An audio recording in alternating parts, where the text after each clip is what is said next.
Okay, today is Yutet Kislev, the 19th of Kislev. Today is the Yortzeit of the Magid of Mezrich, Rabbi Dov Ber of Mezrich. Today is his Yortzeit. He was the continuer of the Baal Shem Tov. Baal Shem Tov, after Baal Shem Tov passed away, so his son Reb Tzvi was continuing his ways. Was the Rebbe, was the leader of Hasidism, you say? Hasidism? Yeah.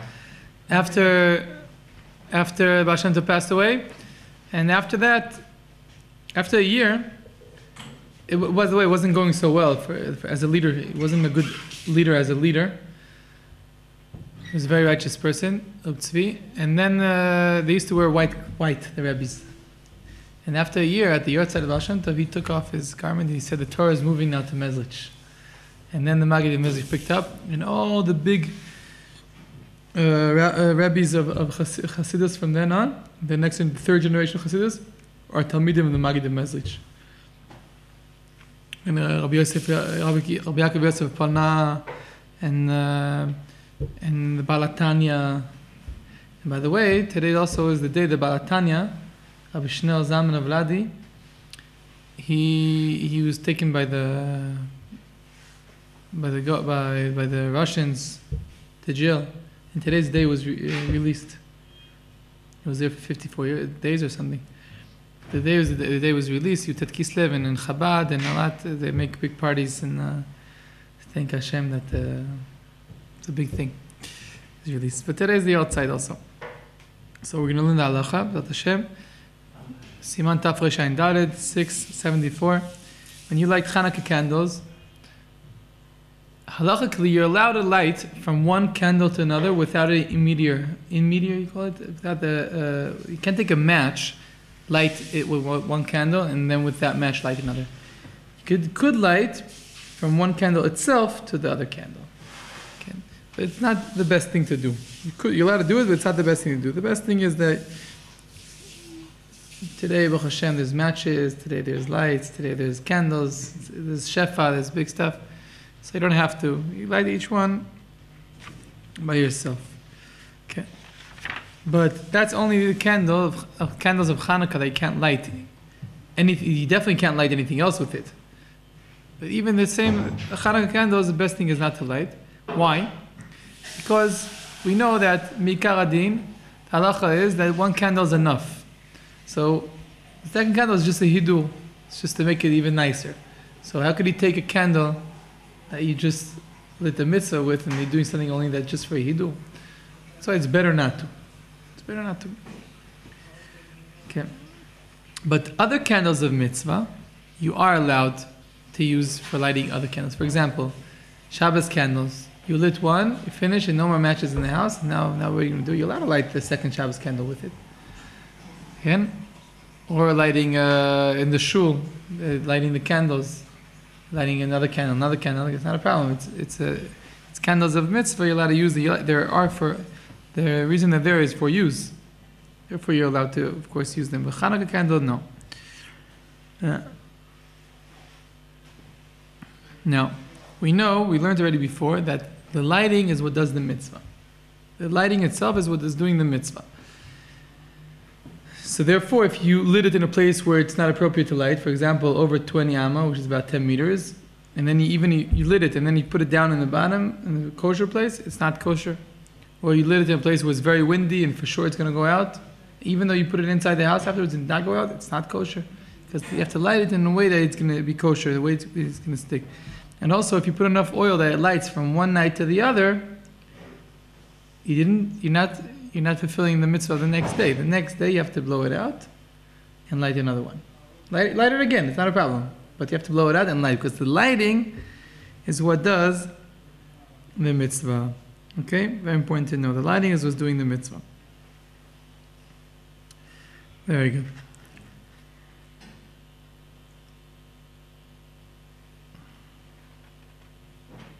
Okay. Women are also obligated to light Hanukkah candles.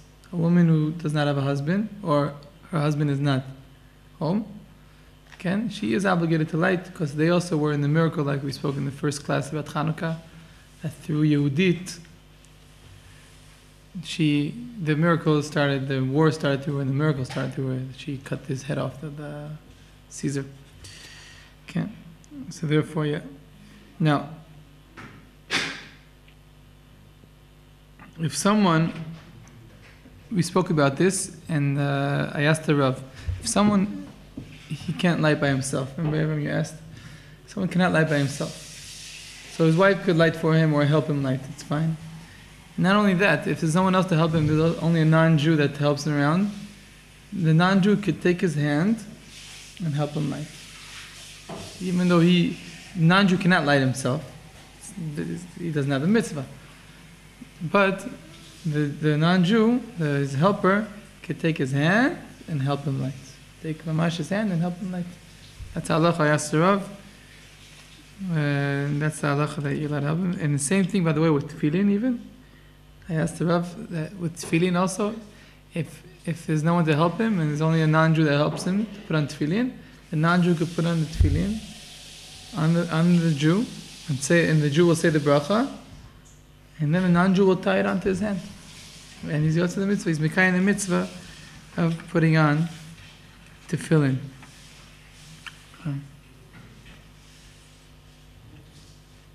Okay. Those which hold the custom that anyone who's already in the age of chinuch, age of education, which is about 6 or 7 years old, that the custom is that he lights, he should light also. But some places, only, like we learned, Shulchan Aruch says that only the balabait lights. Okay, and those places that a little boy should not light. Should not light, only the balabait lights. That's the halacha. Next halacha is that when you light, the first night you make 3 brachot. 3 brachas you make the first night. Okay? Before you light. The first bracha is, you say, Baruch Ata Hashem Elokeinu melech haolam, להדליק ner Chanukah. Not ner shel Chanukah, ner Chanukah. You'll see in every siddur, it might say shel with brackets, parentheses, but it's better not to say it. There's a secret why to say ner Chanukah, not ner shel Chanukah. להדליק ner Chanukah is Rashi Tevot of Nachal. There's an Indian why to say like that. The second bracha you'll say is she'asa nisim la'avoseinu bayamim ha'hem bazman hazeh. He had done miracles to our ancestors in those days and also in our days. Okay? In those days, at this time, but also in our days, he does miracles all the time. And the third bracha, which is only on the first day or the first time that he's lighting. If he did not light the first, second, third, fifth, till the 8th day, and the 8th time is the first time he's lighting, he can make a bracha. If he wasn't at a place where he could light, there was nothing, I don't know where he was, something happened, he didn't see it, or know how he didn't do anything, he didn't know he was supposed to, I don't know, he just heard this shir on the 8th day, he could light, and then he says, Shechianu v'kiyimanu gianu lazman hazeh, that he's happy that Hashem brought him to this place, that he could make a blessing on the candles. That's only the first night you make 3 brachot. The second night and on, you make only 2 brachot. All the brachas you make is before you start lighting. Only after you finish saying the brachas, only then you begin lighting. And tomorrow, Hashem will continue the laws of the brachot.